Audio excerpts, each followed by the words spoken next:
Factorio. I've played it, you've played it, probably. Since 2016, it's taken the building genre by storm with its addictive core gameplay loop. You build a production line that makes you some kind of new trinket, and then you use that trinket to make a more advanced production line. You can repeat this for days, incrementally going up and up the tech tree until you've built a sprawling spaghetti machine. And that's why you're always still playing it at 2 AM. So, Satisfactory has big boots to fill. It's not easy to take a cult classic game, recreate its mechanics, and recapture its addictive essence. It's even harder to take a classic game and change those mechanics in a way that improves the overall experience. But Satisfactory achieves all of this, and their secret was to be judicious in what they changed. Keep as much of the original intact as you can, but then change it at the key points where your change will have maximum impact. It's a good recipe for creating anything, really. Now, both of these games are top-notch, and they share a lot in common. But in this video, I'll be drilling down on those key changes that have let Satisfactory build on Factorio's foundation. First though, we need to have a change of perspective.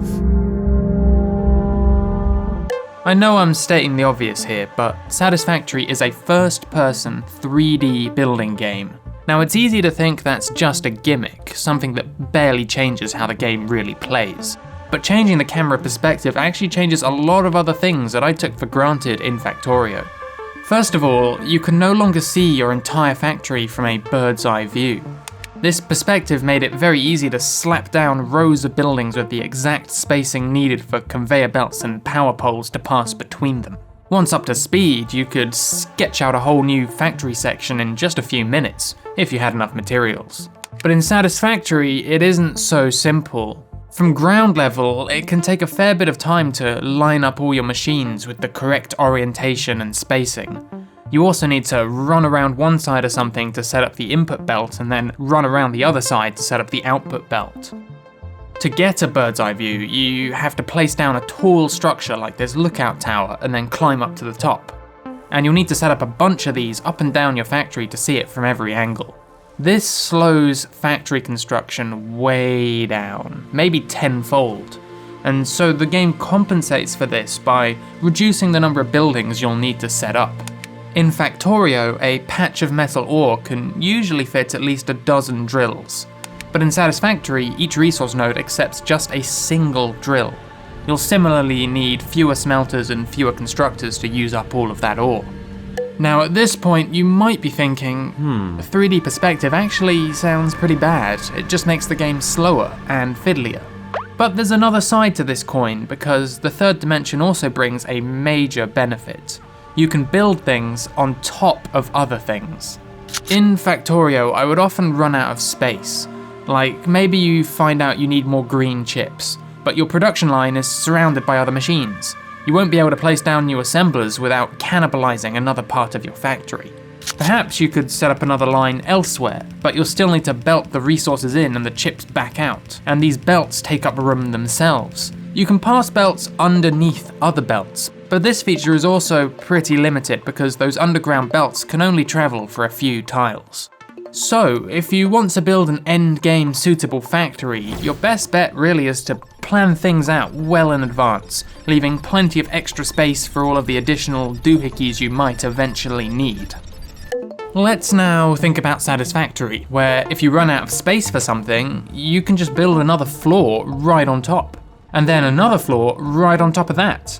There's probably a limit to how high you can build, but I've never reached it. This means you can make sloppy, slapdash factory designs, and it can still work out for you in the end. Look at the conveyor belts in this part of my factory. They're crisscrossing up and down and back and forth in a big spaghetti mess. But it doesn't really matter at all because they can pass over and under each other as many times as needed. I've actually expanded this building 3 times already, and it was never a problem because I could always pile up new stuff on top of the old. In fact, if you ever really screwed up a part of your factory, you could, in principle, build a huge platform right over the top of it and then start again from scratch. Redirect a few belts and you're golden. This creates a safety net that takes a whole load of stress off the player.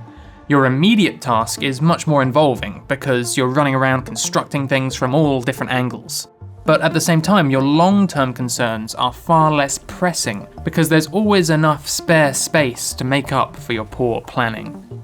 And this means that you're pretty likely to wind up in that flow channel, where the difficulty is just right for you to keep building.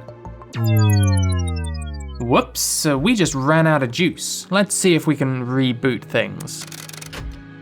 Power is the most important resource in Satisfactory. Your resource nodes are almost limitless, and space is almost limitless too. But power is the limitation that you'll be scraping against every time you expand. In fact, each tech tier has a fairly strict limit on how much power you can generate. Biomass only gives a little bit of juice compared to the amount of effort it needs, and as you deforest the map, you'll need to run further and further to find fresh plants. The other power sources come from your resource nodes, which is an interesting trade-off because you want those resources for crafting too. You want coal to make steel, a staple of the mid-game, and you want oil to make plastics, another staple of the mid-game.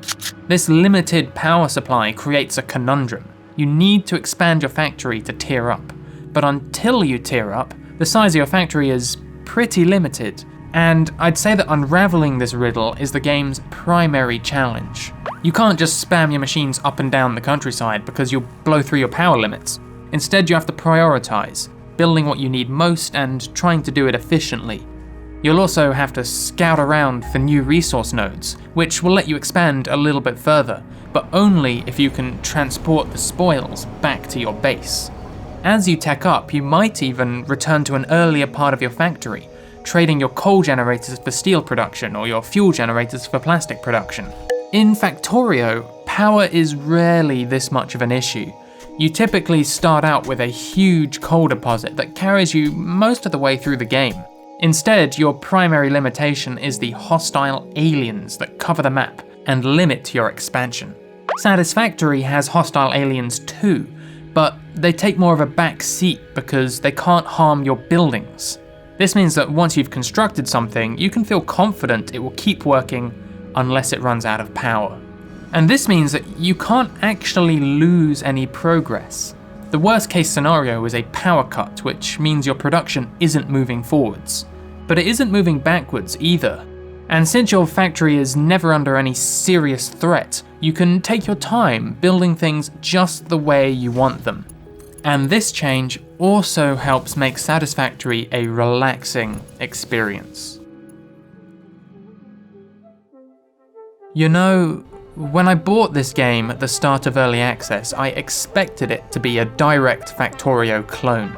Drills, smelters, screws and belts, it all seemed to be there. And I figured that with my Factorio experience, I'd be able to smash out the early game in a single play session. Fast forward a few hours and I had this. A tiny little stub of a factory, making my rods and plates and some wire. Not quite the grand design I had imagined. It turns out that these Satisfactory factories are harder to make than I expected. But with perseverance, I managed to build, and build, and build, and keep building, until I'd created a sprawling, towering monstrosity. And there's something special about being inside of your mega factory, traveling over the walkways, watching your production from above, and seeing towering buildings on the horizon, and knowing that you created all of it. I'm so proud of this community. And so, after all was said and done, what struck me most was the tone of this game. Satisfactory shares almost all of its mechanics with Factorio, but thanks to just a few key changes, the game has become serene and calming, where Factorio was sometimes hectic and hurried. At the same time, they've kept enough of the original intact to make sure that they recapture its addictive essence. We've covered a lot of ground here, so let's summarize. Factorio is addictive because of its core gameplay loop. You create a production line that produces an item, which in turn lets you make a better production line. This loop is self-reinforcing and can be repeated many, many times. Changing the perspective from 2D to 3D makes it much harder to build things, and so the developers have slowed down the pace of the game to compensate. You need fewer buildings to achieve a similar result, and you have a lot more space, particularly since you can build on top of things, which makes planning much less important. And the aliens can't attack your factory itself, which means that you're never in danger of losing progress. Instead, your key limitation is the power supply. Teching up your factory efficiently is a tricky puzzle, but the relaxing pace of the game lets you do this step by step and in your own time. Put all of this together, and that's why Satisfactory is so addictive. So here's the real question. Are you Team Satisfactory or Team Factorio? Let me know in the comments which game you prefer and why. You should also take this video with a pinch of salt because Satisfactory is still in early access and there's actually a major update releasing in just a few weeks, so some of my points might be outdated by the time you're watching. I've got many more game design videos in the works, so remember to ring the bell if you want to see them.